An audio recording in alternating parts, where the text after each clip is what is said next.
A lot of my friends, my Japanese friends who grew up here, said that there was always the pressure, when they were very small children, they remember their mothers. If they started to cry in a public place, their mothers would say, "Don't cry, everyone's looking at you." So Japan is often rated as one of the safest countries in the world. But what are the key factors that contribute to this high level of safety? To discuss this, we invited Vicki Beyer, who's a professor of law and has spent over 30 years in Japan. Hello, Vicki. Hello. So what do you think is the reason at the bottom of this high level of safety in Japan? It's difficult to say, and I'm always scared to try to talk about things overgenerally, because then we wind up talking about stereotypes, and stereotypes never really reflect reality. But I'll go ahead and try and speak generally anyway, and forgive me when I get to stereotypes. Japan is an orderly society.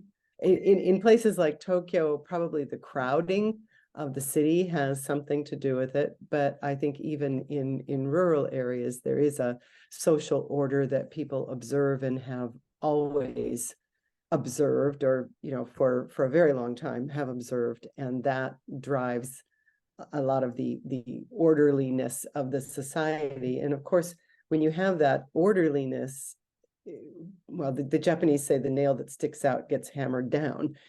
People who step out of that tend to get rebuked in some fashion for doing that. And so I think that drives a lot of the behavior of people in public places. There is, a lot of my friends, my Japanese friends who grew up here, said that there was always the pressure, when they were very small children, they remember their mothers. If they started to cry in a public place, their mothers would say, "Don't cry, everyone's looking at you." Mm-hmm. The pressure, the knowing that everyone's looking at you all the time goes, I think, a long way to getting people to behave in accordance with the social norms, whatever those might be. Also, in Japan, there is this very strong sense of always being aware of where you fit into everything. Recently, I think it started to change a little bit, but generally, even, when people are moving on the street, they're always aware of the people around them. People don't stop in the middle of the street or take up a lot of space on the street. They're usually aware of where other people are, and they don't want to be, as the Japanese would say, meiwaku, any trouble to anybody else. So, if you have to stop, you step out of the way, and things like that. And I think that drives a lot of it certainly drives public order, but I think it also contributes to public safety. And if we're talking about low levels of violence, then we're talking about public safety. Now, having said all of that, if you read newspapers and things closely, you'll see that there's a lot of wacky crime that goes on in this country. And it's often really wacky, really weird stuff that happens. I was involved years ago with a case of a couple, a married couple, where both of them were physically abusing each other. That was just, it seems to have been part of their marriage. And one night the wife snapped and whacked the husband on the head with a wine bottle and killed him. And the way she dealt with that was to cut him up and toss bits of his body all over the city. Which is a weird and wacky crime. Yes. There are so many examples of those sorts of crimes out in Japan, but they're usually directed only at one or a very few people. Another case that's very well known in the American community, on Christmas Day last year, a guy, an American man, and his Japanese wife and his adult daughter, who was visiting them for Christmas, were all murdered by a neighbor who the police believe was somewhat disturbed, although I just recently read in the paper that they have decided, after two psychiatric reviews, that he is competent to stand trial, and they are going to proceed to try him for that crime. But again, a really weird, wacky crime. I stopped you right there, because I'm curious. We portray the safetyness of Japan in a general sense, like what the perception is from most people. But then you interject this thing, which it's very interesting, because maybe a lot of people don't know about that. Definitely the people that don't read specific Japanese news, people that read more broadly international news, people who live in America or in Europe, they only get the other or the extreme cases, but rarely they get the perception that these cases, wacky cases, like you call it, are quite prevalent in the society. Well, can you say it's really more than other people? I mean, if you look around and dig closely, you can probably find examples of those kinds of crimes in many, many countries. I mean, here in Japan, I mean, you know, if we, again, we're risking overgeneralizing and stereotyping, but we can say people are wound too tight. There's too much social pressure to conform. And I think some people struggle with that, and there comes a breaking point. And maybe that breaking point is the point at which you get these weird and wacky, violent crimes.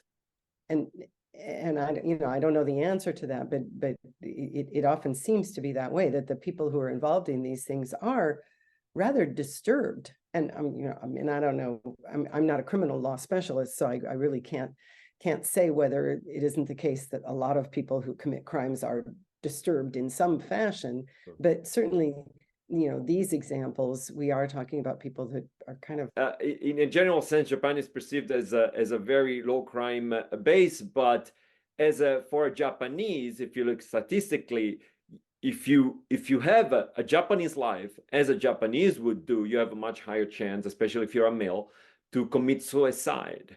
And that is probably due to the same pressure, I suppose, that you were talking about.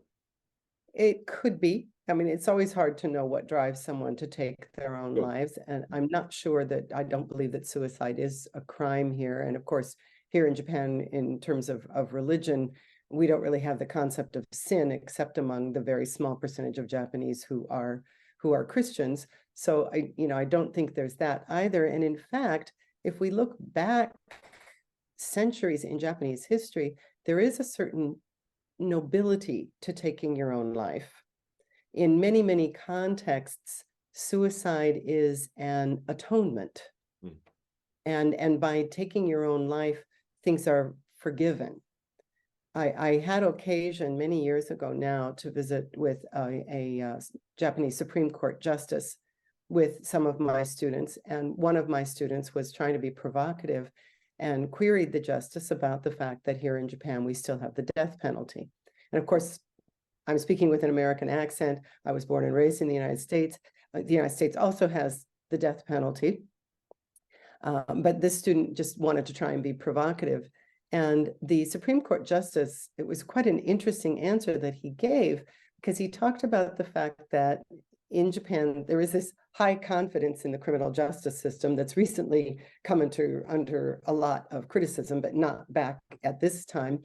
And he said there was this high confidence that if someone was found guilty of a murder, then they were guilty of that murder. And Japan's death penalty is hanging. And he explained that when you are hung, the floor goes out from under you and you drop and hang by your neck. And it is the weight of your own body, effectively combined with gravity, that kills you. And it took me a long time to process what he was telling us by that. But I think what he was telling us was that that was almost a form of taking your own life. And so that by the hanging and your own body killing you, you were atoning for your crime, which was really profound and telling about how Japanese society views these things. And I just found that quite a fascinating concept. Yeah. And almost like relinquishing the society or the state, the authority in this case, from the responsibility of taking the person's life in that sense. But it wasn't the society taking responsibility at all. I mean, his whole point was the individual, the criminal's body weight is what killed them. So it was, like I said, more like suicide, and they were therefore atoning for their crime by dying in that way. Whereas, you know, an electric chair or beheading or anything like that is not the same.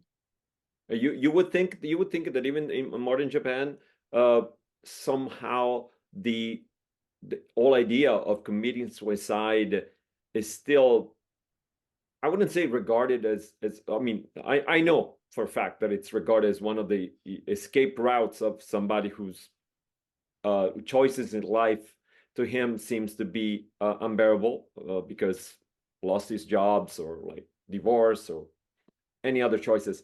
But do you think there's a, let's say, a non-negative view of even today of suicide? Certainly, back in the immediate post-bubble days, the 1990s, there was a spate of suicides, and it was people who perhaps had lost their job or they were suffering business failures. And taking your life in that context is a bit consistent with my theory of atonement. That, and maybe part of that is also assuaging the embarrassment or guilt of failure. And of course, this is not a society that's very tolerant of failure. People are very afraid of failure. They don't see failure as a learning opportunity the way I think a lot of Western cultures might view it. And so that could have something to do with it as well. But I'm totally speculating there because, like I said, I've never spoken to anybody about it. Right. We talked about a bit about the safety, and then we just took a different route. We can go back there, but like, what do you think? Because you mentioned about the countryside. You mentioned the fact that Japan seems to be a self-control society, starting from family, from the mothers, basically guarding the children, even in the public spaces, not to make noises, etc. But like if you read, for example, the diaries of the missionaries, they are first arrived in Japan 500 years ago. You basically have a picture of a completely different Japan. Like people were very open. That's what actually they were writing. There were people very open, very open to new ideas. And one of them, of course, was Christianity that was brought by the missionaries themselves. And do you think there's been a shift? I mean, we know there's been a shift with the Meiji era, but you think it's from that Oh, shift? there was a shift much before that. Okay, so please go ahead. I would have put the shift at the Tokugawa period, which began in 1603 and ended in 1864 with the coming of the Meiji Emperor. And during that time, one of the ways in which the Tokugawa dynasty maintained social control was by having this it's I think called Neo-Confucianism, a Japanese form of Confucianism with four classifications of where people belonged in society, 5 if you include the untouchables.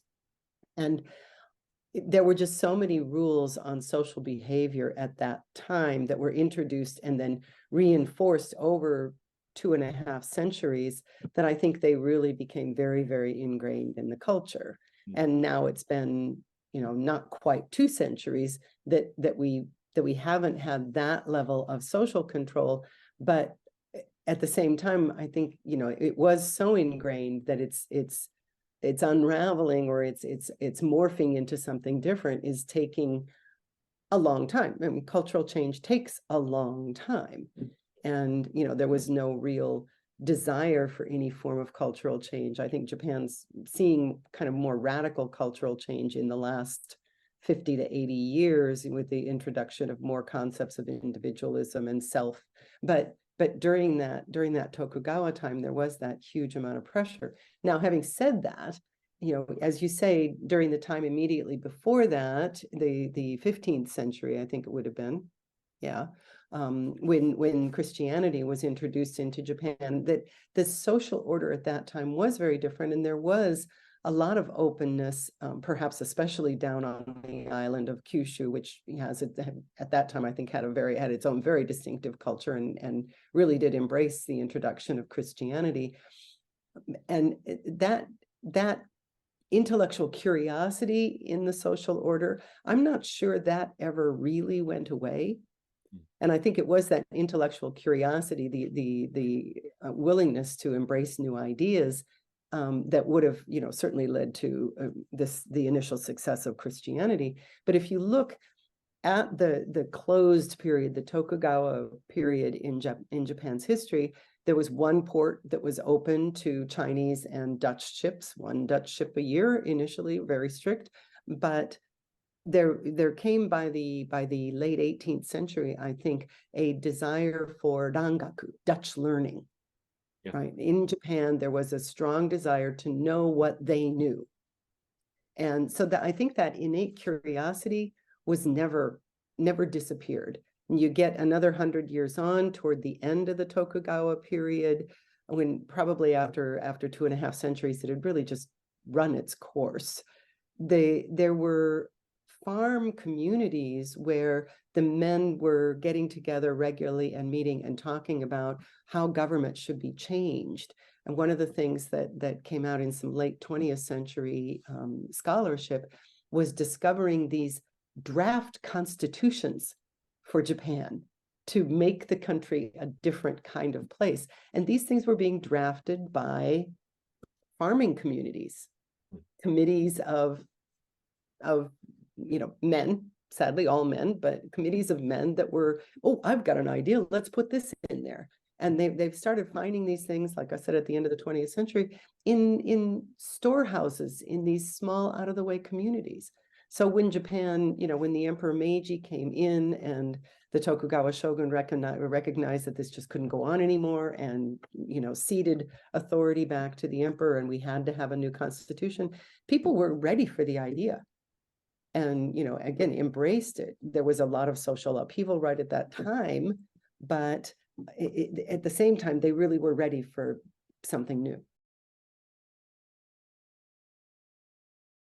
Honestly, I'm very in touch with the current Japanese society because I talk to a lot of people, because of my work, especially young people, and I don't see the same level of curiosity. And by the numbers, even, like, we know for a fact that there's much less Japanese or young Japanese who are willing even to spend time abroad, for example. There's much less Japanese. It perhaps depends on how you define curiosity. I think that the Japanese do kind of pay attention to what's going on in the world. They're exposed to a lot of world news in their day-to-day news sources to the extent that they want to know those things. But there is a reticence to travel overseas beyond perhaps vacations. I mean, their current thinking, as I get from my friends, is that it's cheaper to travel overseas than it is to travel within Japan. That may not actually be accurate, but that's the way people are thinking. And so they'll take that, long weekend holiday to Thailand or whatever it is that they do. They're happy to do that. But the idea of disrupting their lives to go overseas and study for a year or go and live overseas. I heard a few years ago that the Ministry of Foreign Affairs was having difficulty because most of the soon-to-be university graduates that they were interviewing to hire into the Ministry of Foreign Affairs said that they would not accept an overseas posting. Huh, interesting. How do you go to work for the Ministry of Foreign Affairs and not be willing to live overseas? Right. But that was, so there is that lack of curiosity in terms of wanting to experience the world outside of Japan directly by living there. But I don't think that necessarily makes the Japanese an incurious people. They just feel like they're better off here where they're safe and warm and whatever, and don't want to go and experience, the dangers of overseas. I've seen huge shifts. I first came to Japan in 1980. And since then, I've lived, 35 years in Japan.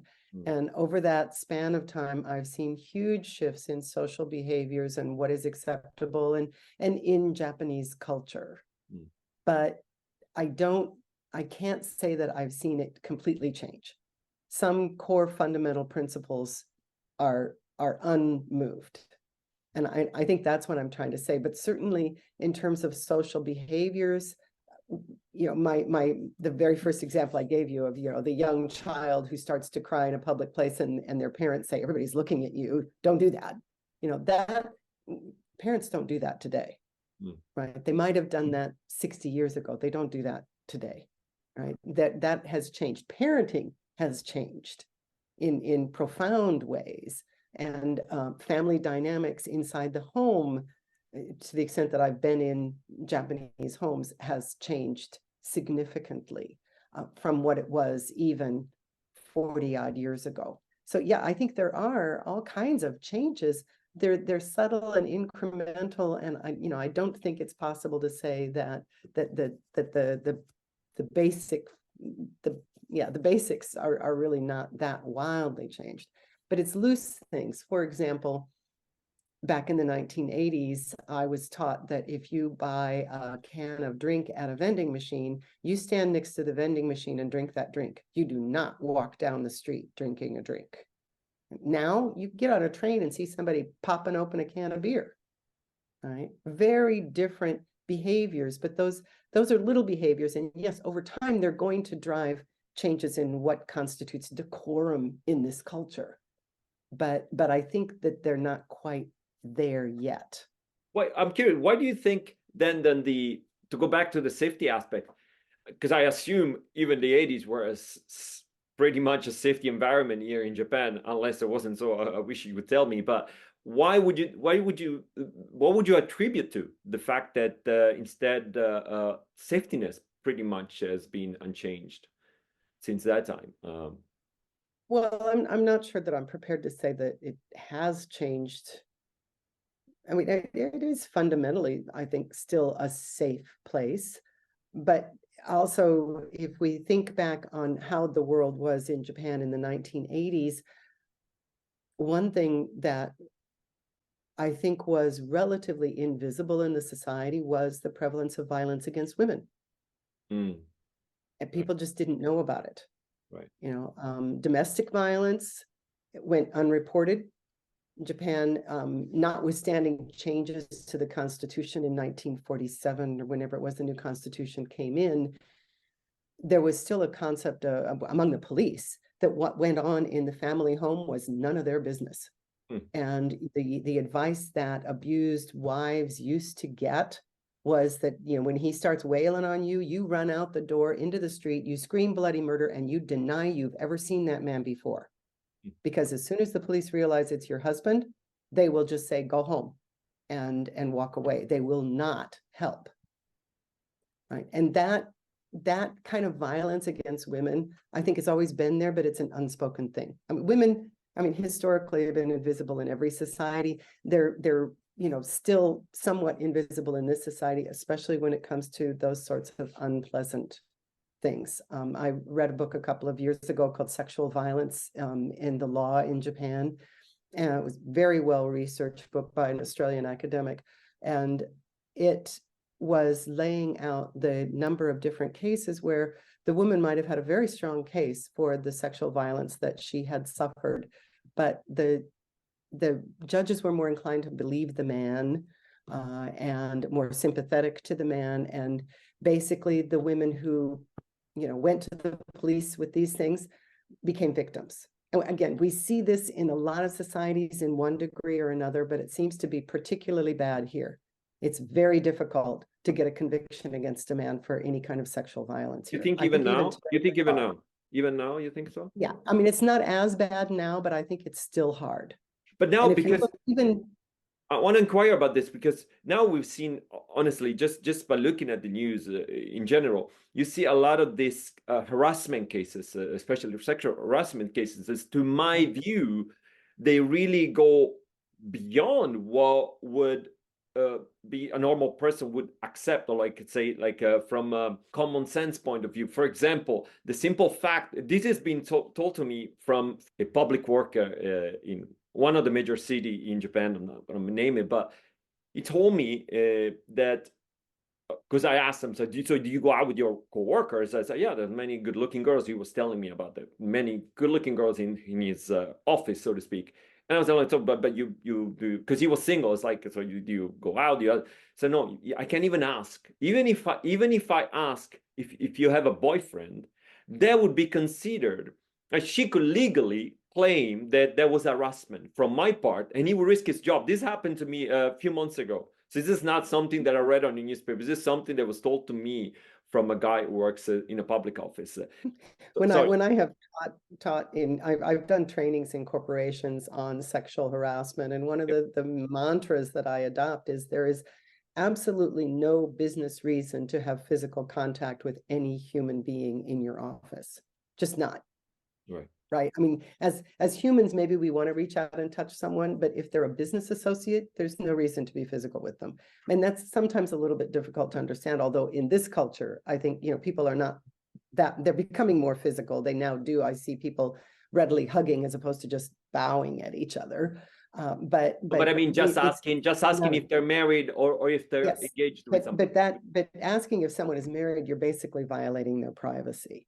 I think that's more, and privacy is becoming a really big deal here. And again, that's partly because, as I said, the dynamics in a family have changed over the last 60 or 70 years. And so those thought areas are changing. Sexual harassment, I think, because now training in that area for anybody, any company with more than, I think it's 50 employees, but it could be 30, I don't remember the number now. That training has now become mandatory. So there's a heightened awareness of it. And perhaps people are swinging to the opposite extreme. And so, it's perhaps become a little overcautious. And of course, if you turn the clock back 30, 40 years, most people found their spouses in the workplace, right? And that's, again, true in most industrialized societies, post-industrialized societies. That's just where you meet people. So I think that for people who going into the office hoping that they might spot an attractive person that they want to hook up with somehow, that might be problematic, that now they're being told you got to be more careful about that. Yeah. But at the same time, for people who, don't know how to decline unwanted attention, it's a great relief that now this, people are being more careful. So there's still a balance to be achieved there, I suspect. But for a long time, even though we had the phrase sexual harassment, it wasn't really taken all that seriously. And the first time that the Japanese Supreme Court addressed it, the case was really egregious. The harassment had been going on against relatively powerless women for a long time, like 2 or 3 years. And these women only spoke up after they were no longer at risk of losing their jobs because they'd already lost their jobs. And then what happened, the reason it went to the Supreme Court is that when the men were punished, they were the ones who sued, saying this punishment is too strict, too harsh on me. And that was the basis of the lawsuit. And it went all the way to the Japanese Supreme Court, which had to say, actually, no, for what you did, this punishment was too light. You should have gotten worse. Sit down and shut up. Right. But it takes the arrogance of the men to say, yeah, sure, I harassed that woman, but you didn't have to fine me for it. Just slap me on the wrist with a warning. And there's an arrogance there that's still, I think, not that unusual, because that case is only 6 or 7 years old. I'm curious, because this is something that often comes up also in conversation with foreigners. Do you think there's an underreporting of such cases, especially in the sexual harassment sense in Japan, of the power structure? Because we know very well, especially if you live here, you really have the strong sense of there's this divide between senpai and kohai, which means that even if you're 1 year older, or younger, if you're a woman in that sense, then there is a strong sense of respecting their authority. They could almost ask or force you, so to speak, to do anything. And I've seen this happening, and I know stories. But do you think that could be a major play here in Japan? I wouldn't have put it down to that aspect of the power structure. I would have put it down more to the employment structures that have become prevalent here. For example, the case that I just cited, the Supreme Court case that I cited, those women were working on 1 year fixed term employment contracts. And their fear was, if I speak up at the end of my 1 year contract, I got no job, because they're not going to want to renew my contract. Right. And there are far too many people that are working in those sorts of vulnerable situations these days, especially women, because employers sadly still don't generally see women, the female labor force, as equivalent to the male labor force. They're more expendable. So they're the ones that get the more vulnerable labor structures. And so I think it's that vulnerability. And even women who are, say, shy, regular employees with ongoing employment fundamentally guaranteed are afraid to speak up. I think, it's a couple things. They're afraid to speak up because they may not be taken seriously. It's a big hassle to try and prove it. The he said, she said what do you do if there were no witnesses? And I've seen that too, where there's no witness and the guy says, hey, I don't remember. I know what ought to happen, but I also know what I have seen happen. Oh, he won't confess. Well, then we can't hold him guilty. Right. So that level of vulnerability and again, the nail that sticks out. When the woman puts her hand up and says, I've had this negative experience, protect me, she's the nail that's sticking out. And she's worried that she's going to get hammered down for that. And so, if you can tolerate it, you tolerate it. And I think, so there's a lot of that going on. But again, Japan's not the only country in the world where that happens. I've talked to American women who've said the same thing, that they're concerned that if they were to raise a situation where they believe they're being harassed, they'll be seen as hysterical. For one thing, like I always wondered myself if this is more like a personal knowledge, not based on books or anything. It's just personal experience.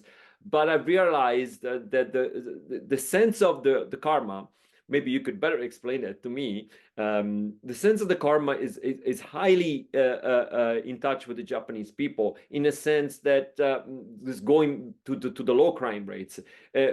Something that I'll give you an example that was told to me from various people, not just one person. That the fact that you might take, let's say, a cell phone or an iPhone somebody left somewhere.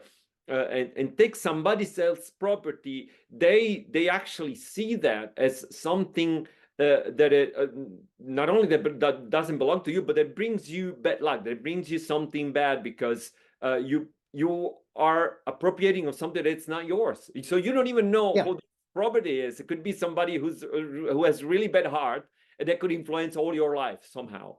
Sure. But by taking someone else's personal possession, somehow it's going to come to you with some bad juju. Right. Yeah, there is that. There is also kind of a sense of put that back. You don't know where it's been. Yeah. That maybe when you're stealing something, you're actually going to wind up with something that's dirty or undesirable somehow. We don't have that in the West.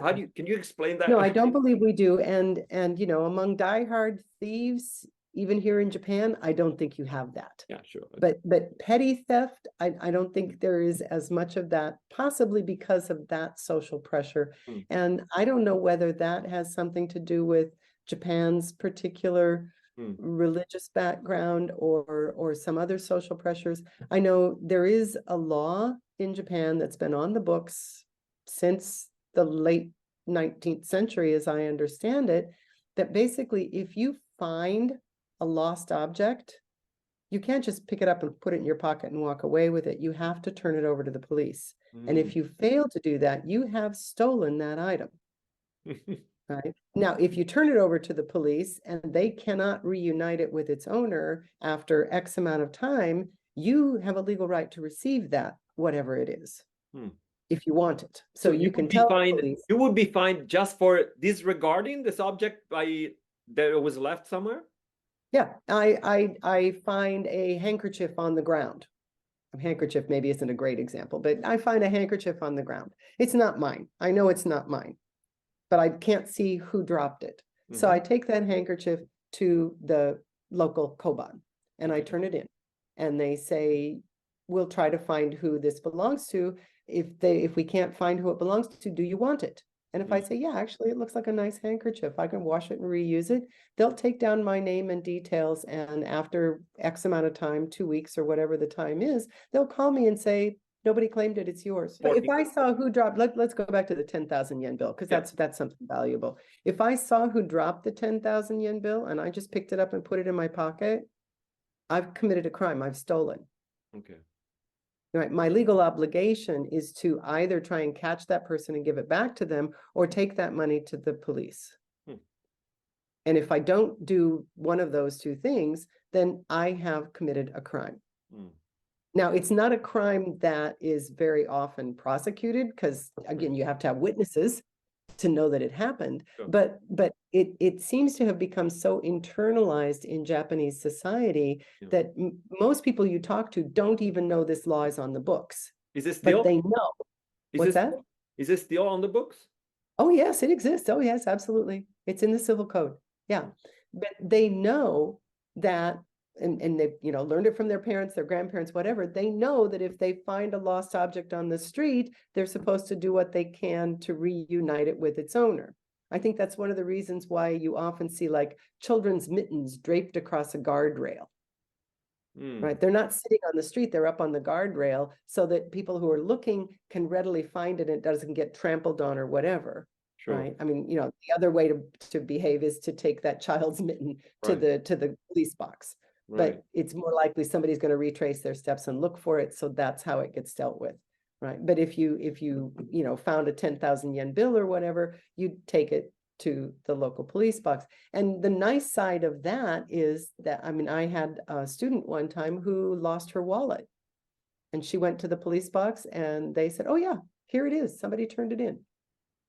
Right? How often does that happen in the West? Well, thank you. So thank you so much for the conversation.